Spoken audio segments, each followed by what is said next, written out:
And we're back, and we're joined by Michael Fields. Michael, how are you today? Doing all right. How are you? You run Colorado Rising Action? Colorado Rising Action, and I'm glad to be on with you. You're a much better host than John is. So, thank you. I'm you're not definitely happy to be on this week. You're not the first to tell me that. I believe it. I appreciate it. You talk about TABOR, the Colorado's Taxpayers' Bill of Rights. Mm-hmm. All right, and you talk about this a lot. And there's going to be a measure on the ballot that's passed out of the legislature, and it's going to ask Coloradans to permanently give up their tax refunds under the Taxpayers' Bill of Rights. Is that the gist of it? Yeah, so it's going to be permanently on the November ballot. That'll happen. It's on the ballot. We don't know if it's going to win or not. I think it actually will be a close election for that. And yeah, so it got through the legislature this year. Only one Republican voted in favor, so it's a very partisan bill. But basically, what it would do under TABOR, TABOR allows us to vote on tax increases. It also has us limit the growth of government to population plus inflation. If it goes beyond that, we get refunds. We've had about $3.3 billion of refunds so far since 1992 when it passed. And this would totally take away that forever in the future and put it, what they say, towards roads, higher education, and K through 12 education. But they don't know how much money that's going to be each year. They don't know if it's going to be there at all. And they also really can't make sure that it goes to those things in the future because the legislature can do whatever it wants. When we're talking about that, it's like about the fact that the legislature can say money goes one place, mm-hmm. and that doesn't necessarily mean it's so. I think, here's just what I think. I think this is going to be a tough sell. It's going to be a tough sell because in order to make the case for this, they're going to have to explain to people why they need to keep this excess revenue so badly. Mm-hmm. And they're essentially going to have to try and cry poverty. But the state budget keeps growing every year.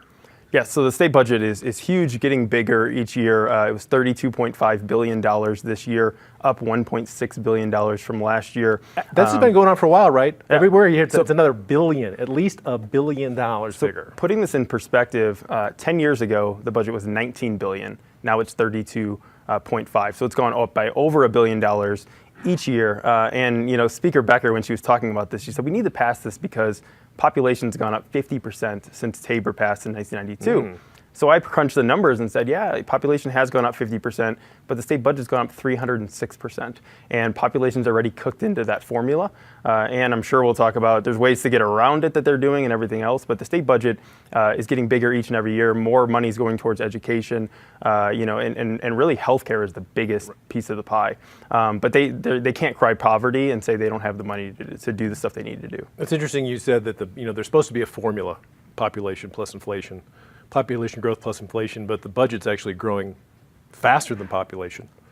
And there's actually reasons for that, and I think the other problem that folks are going to have when they go to try and make this case to voters is that when you point out that large swaths of the state budget have already been pulled out from underneath the TABOR cap, so that it's not even being applied to this anymore, then people might start to wonder, well, what do you really need this money for? Talk about how much of the budget has been moved from underneath the Taxpayer Bill of Rights revenue cap. Yeah, so a huge amount has, and people know this because they've seen the fees that come along with it, the car fees that went up, everything else. But basically, there was a part of TABOR that said enterprises could be something that would be outside of the TABOR cap, the general fund spending that goes on each year. And so legislators over the years figured out how to create these enterprises, how to put more money towards them. Just a decade ago, you had enterprises that were $7.5 billion. Now that's over $18 billion is outside in enterprise funds. And enterprises are stuff like, the park. You go to the park, you pay $10 to get in, that money goes towards the park. That makes sense. What they're doing now are things like hospital provider fee and other things that they can take outside. And they tried to do the family leave bill as an enterprise that got killed this year, but that will be back. But they're just saying, we're just not going to count it in the general fund. We're going to make this other fund tax people, call it a fee, and get around TABOR. So I think, in the future, there has to be some kind of ballot issue or something to say, we need to make TABOR a little bit bigger. And if there's a big fee that's going to be hundreds of millions of dollars, people need to weigh in on that too. Interesting. So when you enterprises these various things, and the hospital provider fee being a great example. In fact, astonishingly enough, it still does not show up on your actual hospital bill, so you don't even know you're paying it. That's a section of the budget that is no longer even being applied to this limit that would kick in a refund, right? So now you have to make the case to people that right, we've only got, only X% of the budget is still even falls under that cap, but we need that excess too. Is that the gist of it? Yeah, and I think that's the key that you have to make is saying, you know what, we have TABOR in there for a reason. It's very popular. Recent polling showed, right out of the gate, it's 21%, in the positive. If you start educating people a little bit, it goes up to 71% support. I mean, it's enormous support for this. And I think going back to talking about why TABOR is important, why limiting the growth of government is important, it makes government more efficient, more effective. Having that conversation and then saying, you know what, them getting around it is only harming us. And back in 1992, they had these claims. They said there was going to be chaos. They said that Colorado would be closed for business. They said the Pope wouldn't be safe here in 1992 because we wouldn't have the money. Can't protect the Pope. Can't protect the Pope. Nothing, we have the #1 economy. 27 later, we have the #1 economy in the nation, according to U.S. News, USA Today. Huge place for job seekers. So I think it's bizarre that people keep moving to this hellhole. Right. I mean, if you talk about it, you would think that they're getting cut budget every year, that this is a horrible place. It's not at all. And I think having that conversation, like this is the purpose of TABOR. And if you want more money, you just have to make the case to the people, get their consent, go to them and ask. I think when you make that and say, you know what, and this is why fees and enterprises should count in that, right. I think it's a good argument. But the first battle is going to be this permanently taking away the TABOR refunds. Yeah, so it's interesting. You talked about the fact that there's a companion bill to go with this bill that says the money will go to this, and this. Mm-hmm. But we've heard that before from politicians. And here's the problem. This is not a constitutional change. This would be a statutory measure, which means that the legislature could change that anytime they wanted to. Yep. So one legislature can promise this money would go to education, would go to healthcare, would go to make puppies cuter, whatever, mm-hmm.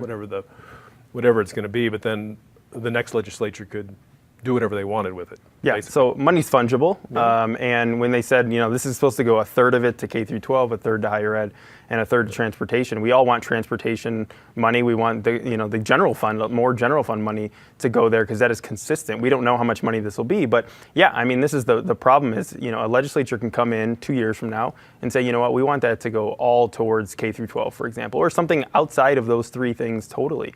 And all they have to do is get a majority of the legislature because it's a statute. Mm-hmm. So they're going to sell this as it's going towards these priorities that people want dealt with. They want it dealt with the current budget, but they want it dealt with, and then they can change it at any point. So that permanent, there's no way to go back and say, you know what, it's only 5 years or anything like that. Like, these other things have happened in the past. This is permanent. It's permanently taking away your refunds. We've been down this road before. We had a thing called Referendum C, which was a 5-year timeout from these revenue limits. And that barely passed, and that passed even with the support of a very popular Republican governor, mm-hmm. Which we don't have at the moment. And at the time, they said that, 5 years, we want to do this, and that money's going to go to, it sounded awfully familiar, very, very familiar to where the money was going. And then several years after that, when people started, when the money from the Obama administration started running out from the Stimulus Act, people started looking for that Ref C money to see where it was going, and it turns out it wasn't necessarily going where it had been promised to go. Yeah, so it went to different parts of the budget. As you talked about, the budget outside of those things it was supposed to go to grew much bigger pace than where it was supposed to go. And I think, knowing that was a 5-year thing, you can go back and assess it. And this is why, whether you voted for or against Ref C, this is way more, it's a very different because it's permanent. And I think that's the case that has to be made. It was a close Ref C, and I think this will be a close one too. But part of it is going back and saying, what did legislatures do with money? What are they doing currently? How big is their budget? Are they trying to get around the vote of the people in order to do whatever they want? And so I think this idea, this elitism idea that's at the Capitol, that we know better, that we know how to spend this money, our state, needs these quote unquote investments. People feel like they're spending and sending enough tax money to the government. So I think this is going to be an interesting battle. The thing they have going for them, it says without raising taxes, even though we know this is a tax increase. This is funny because it says without raising taxes, which is TABOR language, which is locked in there. But the fact of the matter is that if you don't get a refund, that sounds an awful lot like a tax increase to me. If you keep more money and spend more money, like it is a tax increase, and it will be to the average person. I think that's going to be a case that our side has to have the resources, has to have the message to get out there and have that conversation. Sure. But on the ballot, the language definitely helps the proponents of this. But I think to your point, you're not going to have a lot of Republican support as you did with Ref C. I think you're going to have kind of almost universal. And because of the budget being so big and because of being permanent, I think it's going to be a really interesting battle. I think it's just interesting. You're literally asking people to give up their own refunds, and I think you just have to have a damn good reason why. And I'm not sure they're going to come up with a damn good enough reason. I think is that's just my thought. I mean, we'll see where we end up. And I agree. The last 6 statewide tax increases have lost at the ballot. And they haven't had a good reason, even for those. And so I think this is one of those. If we can, talk about this as a message of this is, you taking the refunds. It is a tax increase. I think it's going to get thrown in with those other ones and hopefully go down in November. All right, Michael. Thanks as always. Thanks for coming by. And be sure and check us out at CompleteColorado.com, and we'll see you next week. Okay.